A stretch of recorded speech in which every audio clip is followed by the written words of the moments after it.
Alhamdulillah. Allahumma salli ala Sayyidina Muhammad wa ala ali Sayyidina Muhammad.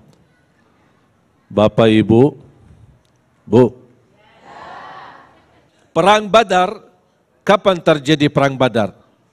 Di bulan Ramadan. Merdeka Indonesia kapan?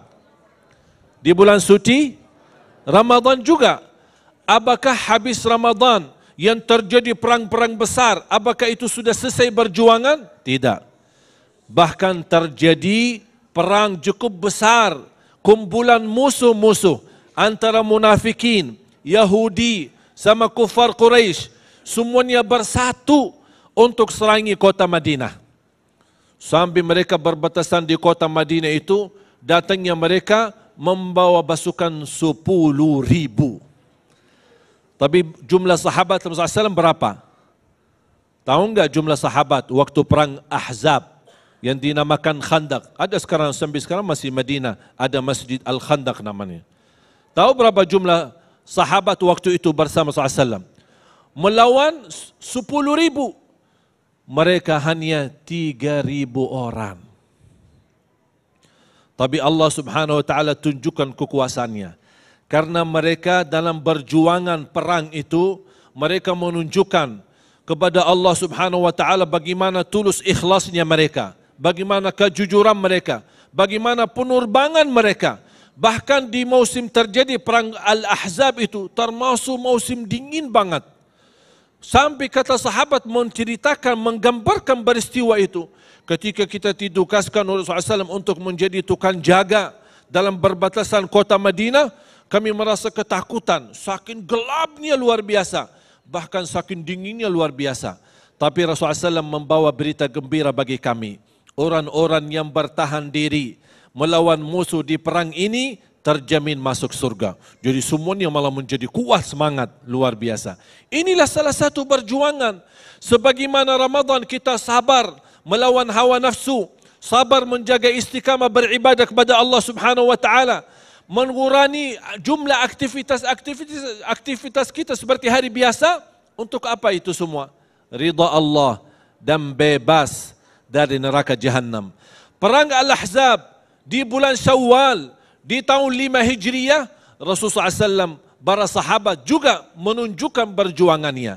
Sepertinya mereka, ya Allah, walaupun Ramadan ibadah habis, Ramadan berjuangannya habis, Ramadan untuk mendekatkan diri kami sudah habis, tapi kami ya Allah masih ingin mendekatkan diri kami kepadamu ya Allah, walaupun kami di bulan Syawal. Oleh karena itu jamaah sekalian, dinamakan di awali hari Syawal dinamakan hari Idul Fitri. Id. Apa arti Id? Tahu enggak Id itu apa? Berulang. Berulang berkali-kali. Bahkan kata ulama menggambarkan hari Id bagi seorang muslim yang tidak ada isinya dosa dan maksiat. Berarti sepanjang sisa umur kita bisa menjadi hari Id. Mengapa? Karena tidak isinya dosa maksiat. Kalau hari tidak terisi dosa maksiat, isinya apa isinya? Pasti bertaat. Kalau jauh dari dosa maksiat, pasti akan bertaat. Oleh karena itu jamaah sekalian, mari kita sama-sama melanjut perjuangan kita, menjaga takwa kita la'allakum tattaqun, menjaga syukur kita la'allakum tashkurun, agar kita sama-sama mendapatkan keistimewaan di sisi Allah dan pantas berhak mendapatkan hadiah besar, bebas dari neraka Jahannam. Bukan hanya di bulan Syawal, bukan hanya di bulan Ramadan, tapi kita menunjukkan keistiqamahan kita melalui kita selalu ingat, inna salati wa nusuki wa mahyaya wa mamati lillahi rabbil alamin. Jadi perjuangan kita bukan hanya di bulan Ramadan, tapi terus menerus karena Allah Subhanahu wa ta'ala. Pemirsa TV One dimanapun berada, para jamaah sekalian yang hadir di sini, saya sampaikan kesimpulan dari apa yang sama-sama kita belajari. Boleh tidak kita berpuasa 6 hari Syawal berturut-turut? Boleh enggak dibagi-bagi? Setiap Senin dan Kamis? Atau seperti puasa Nabi Daud? Boleh. Jadi kembali kepada kemampuan kita. Kalau merasa diri takut kelamaan, ditunda-tunda, ya udah segera aja. Intinya hari pertama tidak boleh berpuasa karena hukumnya haram hari Id. Tapi kalau malam takbir, sudah jelas tidak ada takbir lagi sesudah salat Idul Fitri. Batasnya mulai malam Id, kalau sudah isbat, diumumkan, oh besok Id, berarti sudah selesai tugas, jalankan. Begitu selesai salat Id, tidak ada takbiran lagi. Berarti Bapak Ibu yang suka mau bersenang-senang lebaran, habis 6 hari Syawal, jangan takbiran lagi habis 6 hari Syawal. Katanya saya belum lebaran sesungguhnya katanya. Itu tidak ada. Takbiran hanya di malam. Beda sama Idul Haji. Musim haji, Idul Kurban, Idul Adha, baru ada memang turutannya. Habis salat ada takbiran sampai di hari keempat, Ayyamut Tasyriq. Begitu sampai salat asar. Sudah jelas? Salat malam boleh dilaksanakan dan mohon terus diistiqamahkan. Walaupun 2 rakaat tutup dengan witir. Salat malam boleh sebelum tidur, bukan sebelum witir.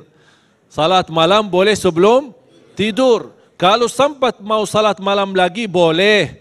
Asal kalau sudah witir duluan tidak boleh 2 witir lagi. Karena Rasulullah SAW bersabda, la witrani fi laylah. Tidak boleh 2 witir dalam satu malam. Boleh enggak saya habis salat malam, habis salat witir, boleh enggak saya tahajud lagi? Boleh. Ada hadis Rasulullah SAW pernah laksanakan salat 2 rakaat sesudah witir. Ditanya sama sahabat untuk diberikan kebebasan untuk umatnya. Jamaah sekalian dimuliakan Allah, biasanya di hari-hari Syawal, apalagi hari-hari pertama Idul Fitri, kita suka pulang kampung bersama-sama keluarga.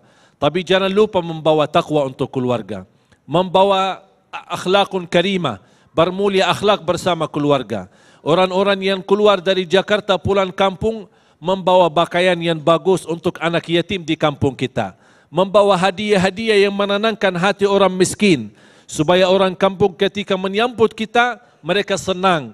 Bukan senang karena kita memberatkan mereka, justru kita membawa oleh-oleh yang menenangkan hati mereka. Kita membawa ilmu untuk mereka. Supaya kita ingat hadis Rasulullah sallallahu alaihi wasallam yang mengingatkan, ittaqillaha haitsu ma kunt. Bertakwalah kepada Allah dimanapun berada. Di bulan Ramadan maupun di luar Ramadan. Di kota Jakarta maupun di kampung sendiri. Jangan lupa menjaga takwa. Yang kedua, wa khaliqin nasa bi khuluqin hasan, berakhlak yang mulia terhadap seluruh manusia.